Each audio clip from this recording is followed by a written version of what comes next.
CFSA Best Practices, Leadership, Integrity, Compliance.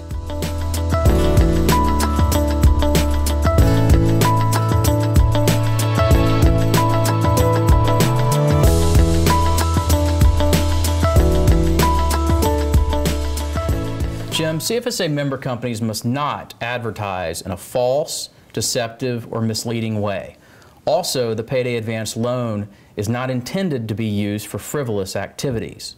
How did we arrive at the truthful advertising best practice that encompasses these points? Well, first of all, that's a legal requirement under the Federal Trade Commission laws that all advertising must not be unfair, deceptive, or misleading. But CFSA wanted to go a step further because there were some questions being raised about the purposes of payday loans, people taking out these loans for things like vacations and other frivolous types of activities.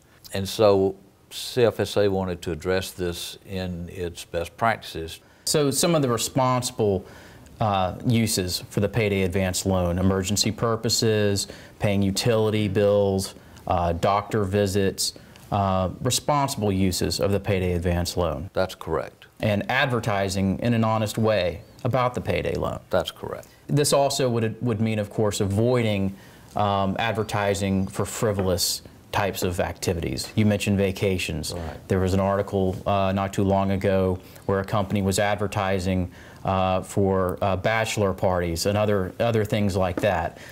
Certainly, it's clear that those are frivolous activities. That would fall into the frivolous activity category, I think. One of the things that we always want to remind our member companies of, to make sure that there's no implicit or explicit advertising of frivolous activities. That's correct.